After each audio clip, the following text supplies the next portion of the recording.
Dieu, viens à mon aide. Seigneur, à notre secours.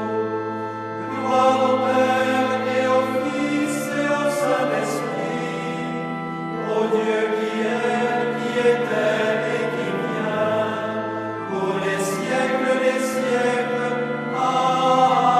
Amen.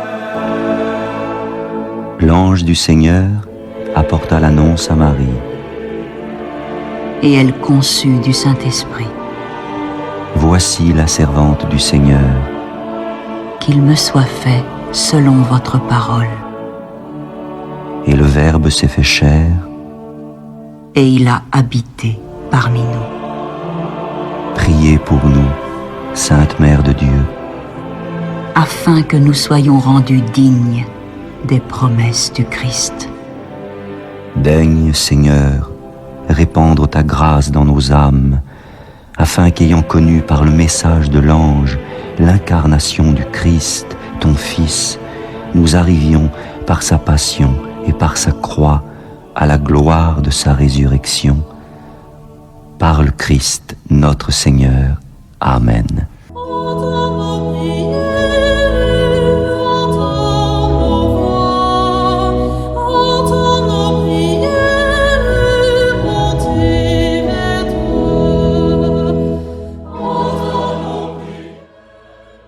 Seigneur, dans le silence de ce jour naissant, je viens te demander la paix, la sagesse, la force.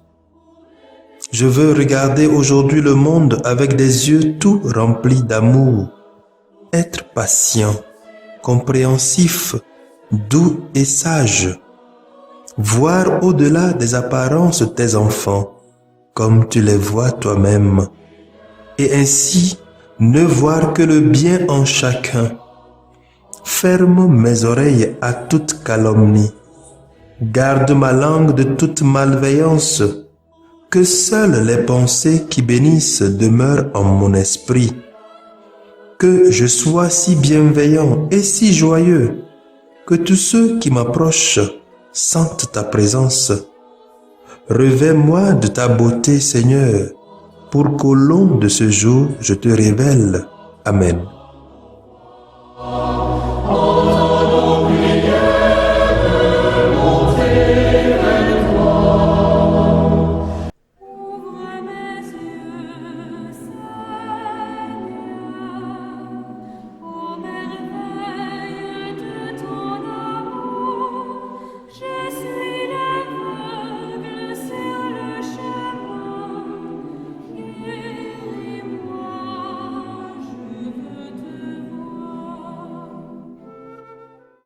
Écoutons les textes de ce lundi 12 octobre, lu par la sœur Irène Aboja NDA et le diacre Barthélemy Noumati SMA, commenté par le père Walter Wamede SMA.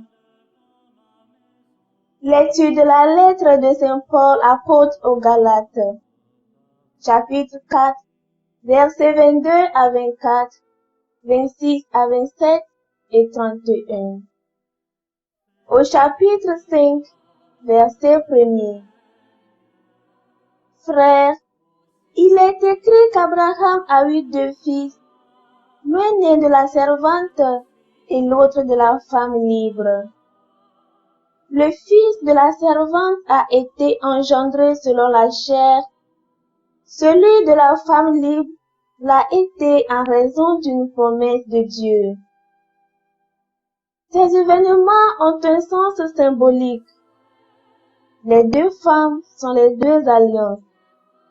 La première alliance, celle du mont Sinaï, qui met au monde des enfants esclaves, c'est Agar, la servante. Tandis que la Jérusalem d'en haut est libre, et c'est elle notre mère. L'Écriture dit en effet, « Réjouis-toi, femme stérile, toi qui n'enfantes pas. Éclate en cris de joie, toi qui ne connais pas les douleurs de l'enfantement, car les enfants de la femme délaissée sont plus nombreux que ceux de la femme qui a son mari. Dès lors, frères, nous ne sommes pas les enfants d'une servante, nous sommes ceux de la femme libre. C'est pour que nous soyons libres que le Christ nous a libérés. Alors tenez bon, ne vous mettez pas de nouveau sous le joug de l'esclavage. Parole du Seigneur. Nous rendons grâce à Dieu. Répétez après moi le répond du psaume 112. Béni soit le nom du Seigneur, maintenant et pour les siècles des siècles. Louez, serviteurs du Seigneur, louez le nom du Seigneur. Béni soit le nom du Seigneur, maintenant et pour les siècles des siècles.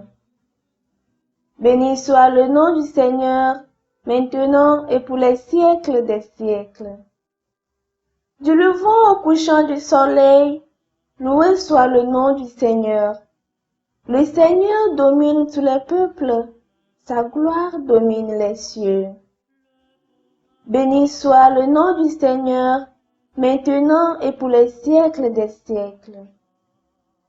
Qui est semblable au Seigneur notre Dieu?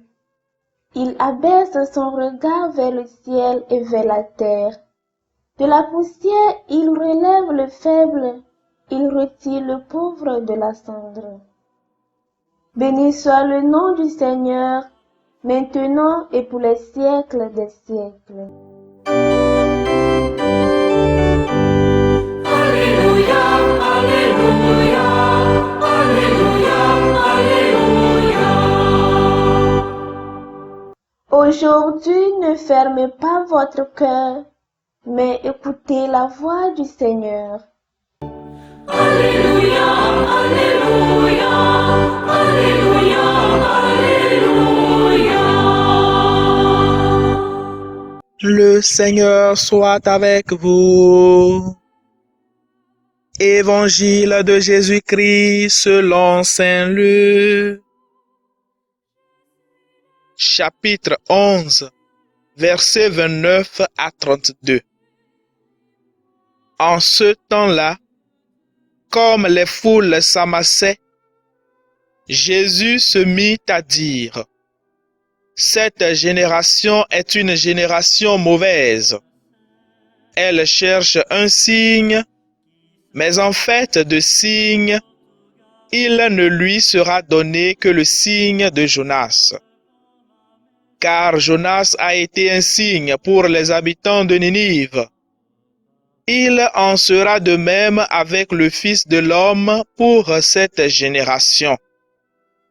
Lors du jugement, la reine de Saba se dressera en même temps que les hommes de cette génération, et elle les condamnera.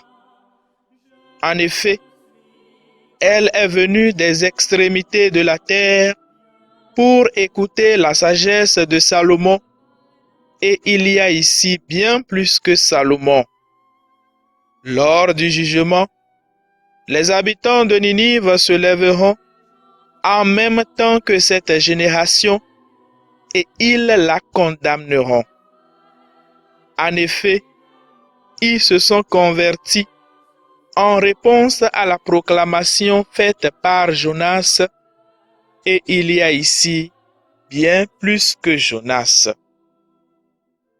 Acclamons la parole de Dieu.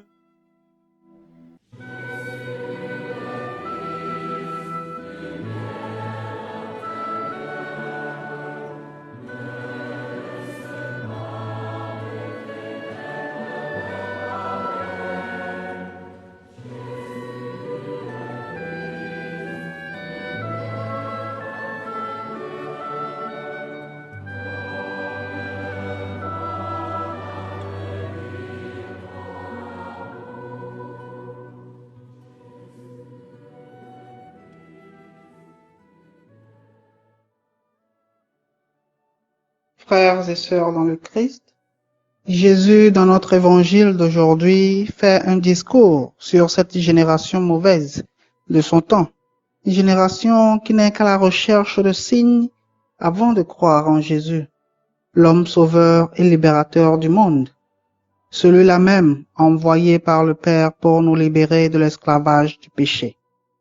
Il fustige cet auditoire incrédule qui s'amassait autour de lui et pour les reprendre, il leur donne 2 signes, sinon 3, qui devraient être un stimulus dans leur vie spirituelle. Le signe de Jonas fut un signe éclatant de conversion de la ville de Ninive par un homme envoyé de Dieu aux païens de Ninive. Le message de Dieu a reçu un accueil favorable. La parole proclamée a su retentir la grâce de Dieu dans les cœurs endurcis qui se sont laissés toucher. C'est également par un homme, Jésus, que l'humanité trouve sa libération du mal et du péché. Dieu n'a pas donné que ce signe de Jonas. Encore aujourd'hui, il use des hommes et des femmes, ses messagers, pour porter le message d'amour divin à son peuple. Saurions-nous avoir les caractéristiques de ces Ninivites qui ont embrassé une totale conversion et transformation une fois le message reçu? Saurions-nous être à l'image de la reine de Saba qui s'est mise en route, symbolise de quitter un lieu pour un autre, un état de choses à un autre, une vie passée pour une autre, afin d'écouter la sagesse de Salomon? Jésus est plus que Salomon. Entreprenons aujourd'hui ce dépassement de soi, ce sortir de soi pour aller à la rencontre du Seigneur. Ne persistons pas dans cet endurcissement de cœur, dans ce déni de la réalité du Christ et de son message transformateur. Reconnaissons aujourd'hui, comme la reine de Saba, la puissance libératrice du Seigneur à l'œuvre. Cette puissance qui fait de nous des personnes recréées, capables d'amour et de conversion. Identifions-nous, comme le dit Saint Paul dans la première lecture, à ces enfants de la femme libre, enfants libérés par le Christ qui, par ces 3 jours passés dans le ventre de la terre, comme les 3 jours passés dans le ventre du monstre marin par Jonas, engendre une vie renouvelée à tous ceux qui viennent à lui d'un cœur sincère. Que notre célébration d'aujourd'hui nous obtienne la grâce d'une espérance et d'une foi renouvelée dans l'amour de Dieu. Amen.